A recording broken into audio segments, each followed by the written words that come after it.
छापा पड़ने के 9 दिन बाद कांग्रेस के राज्यसभा सांसद धीरज साहू कैमरे पर आए। सीए और वकील से सलाह मशवरा करने के बाद 350 करोड़ का हिसाब किताब बताया। धीरज साहू ने सबसे पहले अपनी पार्टी को क्लीन चिट दी। सोचिए कि किसी के घर से, दफ्तर से 354 करोड़ कैश मिले हो और वो मीडिया में जाकर ये दावा करे कि पूरा कैश मेरा है। धीरज साहू ये क्या बता रहे हैं, क्या छुपा रहे हैं, सारा डिटेल आपको मिलेगा हमारी इस रिपोर्ट में।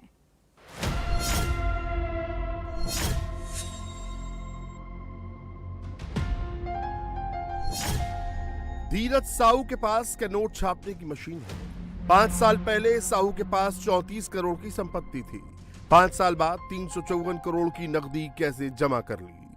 अरे अब मेरा पहला ऐसा वारदात हुआ मेरे साथ में, इससे मेरे दिल में काफ़ी चोट पहुंची है, क्योंकि मैं हमेशा चाहता था कि मेरे पर कोई विवाद ना हो, लेकिन आज विवाद खड़ा हो गया तो मुझे मजबूरन अपना और अपने परिवार के बारे में मैं जानकारी देना चाहता हूं। हमारे पिताजी स्वर्गीय राय साहब बलदेव साहू, वो काफ़ी गरीबों का मदद करते थे, समाज सेवा करते थे, और हम लोगों ने कॉलेज स्कूल काफ़ी सारा खोला हम लोगों ने। लेकिन आज इस तरह से जो हो रहा है तो मुझे काफ़ी दुख पहुंची है, और मैं दावे के साथ कह सकता हूं कि जो पैसा पकड़ाया है वो मेरा फर्म का पैसा है। हम लोग शराब का व्यवसाय में तकरीबन हम सोचते हैं कि 100 साल से भी ऊपर हो चुका है। धीरज साहू की कमाई की सच्चाई और काला को सफेद करने का जादू पूरा हिंदुस्तान जानना चाहता है। साहू ने 2018 में राज्यसभा के चुनाव का पर्चा भरते हुए बताया था कि उनके पास कुल 34 करोड़ की संपत्ति है, 2 करोड़ का कर्जा है और कमाई सालाना 1 करोड़ है। 5 साल में साहू ने किस जादू से 34 करोड़ को 354 करोड़ कर लिया। अगर सालाना 1 करोड़ की कमाई जोड़ दें तो संपत्ति करीब 39 करोड़ होनी चाहिए। अगर इसमें 7% ब्याज भी जोड़ दें तब भी आंकड़ा 50 करोड़ से ऊपर नहीं पहुंचेगा। तो फिर कांग्रेस सांसद धीरज साहू के ठिकानों पर नोटों का पहाड़ कैसे जमा हो गया? क्या धीरज साहू ने शराब के धंधे में हेराफेरी की? जितना माल बेचा उतना वही खाते में नहीं दिखाया। शराब कारखानों में जितने पौवे अद्धे पैक किए उससे कई गुना कम दिखाए। इसमें कुल हम लोग 6 भाई थे, 6 भाई हैं, और उनके बच्चे लोग भी हैं। आज बच्चे लोग सब व्यवसाय से जुड़े हुए हैं, और हमारा 100 साल से भी ऊपर का जो कंपनी है या फिर ये पुराना ये बिजनेस है। और हम ये जो कैश का जो पकड़ा गया है ये हमारे व्यापार शराब से संबंधित फर्मों का पैसा पकड़ा गया है। हमारा परिवार पिछले 100 साल से अधिक से चलता आ रहा है, तथा हमारा जो भी कारोबार है वो बिल्कुल पारदर्शी है।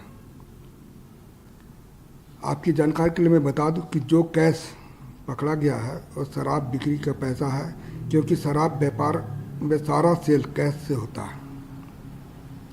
यह पैसा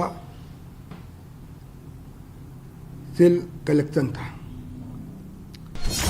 साहू की सच्चाई सामने लाने के लिए इनकम टैक्स विभाग की team Sahu group of companies के 5 साल के बही खातों को खंगाल रही है। रांची के सुशीला निकेतन और लोहरदग्गा के व्हाइट हाउस से काफी दस्तावेज आईटी टीम को मिले हैं। ओडिशा में बोलांगीर की बौद्ध डिस्टिलरी से जो दस्तावेज मिले हैं उनमें हेराफेरी का शक है। बौद्ध डिस्टिलरी प्राइवेट लिमिटेड के प्रबंध निदेशक धीरज साहू के बेटे रितेश साहू हैं। आईटी को 9 दिन की छापेमारी और छानबीन में नोटों के पहाड़ के अलावा अब तक क्या मिला? काले धन की हेराफेरी के संकेत मिले, अवैध शराब की बिक्री के सबूत मिले, शराब बिक्री से आने वाली नकदी का बड़ा हिस्सा कंपनी के खाते में नहीं जमा कराने के सबूत मिले। अब सवाल उठता है कि साहू फैमिली ने शराब के धंधे से 1-2 का 4 कैसे किया। इसे यूं समझ लेते हैं, आपके पास शराब की फैक्ट्री है, बॉटलिंग प्लांट भी है, बेचने के लिए ठेके भी हैं। मतलब धीरज साहू खुद ही शराब बनाते हैं, उन्हीं की दूसरी कंपनी पैकिंग करती है और जिन ठेकों में शराब की बिक्री होती है उनका मालिकाना हक भी उन्हीं की सब्सिडरी कंपनियों के पास है। इसका फायदा साहू फैमिली ने ऐसे उठाया। प्रोडक्शन 100 बोतल का दिखाया और पैकिंग 125 बोतल की ठेकों पर 125 बोतल बेची और खाते में 100 बोतल दिखाए। उसके साथ भुजिया और चखना अलग से बेचकर कमाई की। यह पैसा को कांग्रेस पार्टी तथा अन्य राजनीतिक दलों से कोई इस पैसे का कोई संबंध नहीं है, जो कि चर्चा में आया है। तो इसके बारे में मैं बता दे रहा हूँ, ये पूर्ण रूप से हमारे कंपनी का पैसा था। और ये कैश का भी मैं जिक्र किया, वो कैश से ही हमारा व्यापार चलता है डेली। आप लोग भी जानते होंगे शराब जहाँ जहाँ भी बिजनेस होता है वो कैश का ही बिजनेस होता है। तो वह कैश का ही यह बिजनेस है हमारा। और मैं हमारे फर्म के बारे में बता देता हूँ कि बलदेव साहू, शिव प्रसाद साहू एंड सन्स के नाम से हमारे है। दूसरा है रितेश साहू। ये तीनों फर्म हमारे रिश्तेदार के हैं। इसके अलावे हमारे और भी सारे रिश्तेदार लोग हैं, उनके नाम से भी है यह फर्म चलता है। जहाँ तक BPDL की बात जैसा है कि अखबार मीडिया के माध्यम से दिखाया जा रहा है, वो कैश जो बरामद नहीं हुआ है, वहाँ पर जो कैश को लोग बोलते हैं कि काफ़ी मात्रा में कैश वहाँ बरामद हुआ है, तो वह हमारा डिस्टिलरी वहाँ पर है, वह शराब बनता भी है और वहाँ पर किसी तरह का भी कोई भी कैश नहीं पकड़ा गया। शराब के इस काले सफेद गोरख धंधे में कोई अड़चन ना डाले, धीरज साहू ने इसके भी इंतजाम कर रखे थे। शराब फैक्ट्री और ठेकों की जांच करने वाले आबकारी और पुलिस विभाग के इंस्पेक्टर का पैसे देकर मुंह बंद कर दिया जाता था। उसका सबूत भी आईटी को बोलांगीर में मिल चुका है। वो सबूत नोटों के पहाड़ के बीच में मिला इंस्पेक्टर तिवारी का लिफाफा है, जिसमें 5 लाख की नकदी मिली है।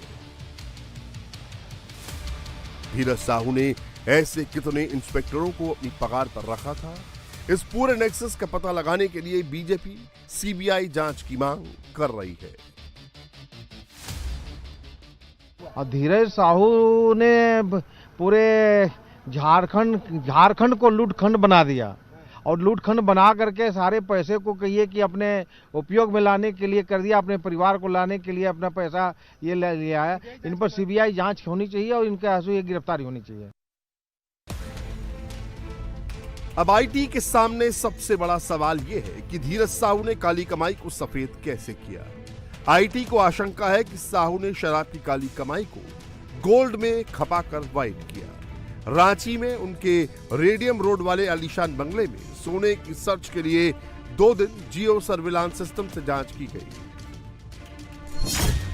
जांच में 3 किलो सोना मिला, लेकिन वो जमीन के नीचे नहीं तिजोरी में मिला, जिसे इनकम टैक्स की टीम अपने साथ ले गई। लोहरदगा, जहां धीरज साहू अपने परिवार के साथ रहते हैं, वहां भी जियो सर्विलांस सिस्टम से पूरे घर की जांच की गई। दोनों जगहों से जांच टीमें मशीन को लेकर रात करीब 1:30 बजे चली गईं। जांच में कितना सोना मिला, काली कमाई के क्या सबूत मिले, इसका खुलासा नहीं किया। जो भी पैसा मीडिया के माध्यम से मेरा दिखाया जा रहा है, वह सारा पैसा मेरा नहीं है। यह पैसा मेरे परिवार तथा अन्य संबंधित फर्मों का है। तो मैं यही आप लोग को जानकारी दे रहा हूँ कि जो भी चीज़ आप मैं पढ़ के बताया वो बिल्कुल सत्य है। इसमें किसी तरह की भी कोई छिपाने वाली बात नहीं है। आप इस पर आप को भी मैं पूर्ण रूप से मैं कॉन्फिडेंस के साथ कर रहा हूँ कि इनकम टैक्स ने छापा मारा है, तो इसकी सारे हिसाब किताब मैं हम लोगों को दूंगा। क्योंकि अभी बहुत सारा चीज़ ऐसा हमको पता चला कि घर वालों से मैंने चर्चा किया तो पता चला कि यह पैसा हम लोग का जैसे महुआ खरीदता है उसी से शराब बनता है, उसका भी कुछ पेमेंट देना होना था। अभी जैसे पॉलिसी मैटर में कुछ पैसा रेवेन्यू दिया जाता है, उसके लिए भी कुछ पैसा वहाँ पर रखा गया था। तो खैर वो हमारे परिवार वाले, इनकम टैक्स के बीच का मामला है, वो परिवार वाले इसका सफाई देंगे या फिर अपना जो भी चीज़ दिखाना वो इनकम टैक्स के सामने ही देंगे। तो आप कुछ दिन और इंतज़ार कीजिए, मैं और भी चीज़ पे आपके सामने आकर बताऊंगा, जो कि मैं किसी तरह की कोई भी चीज़ में, चाहे इनकम टैक्स हो या और भी कोई है, मैं सबको, हम लोग उनको मदद करेंगे और सारा चीज़ की जानकारी मैं जनता के सामने रखूंगा जाकर।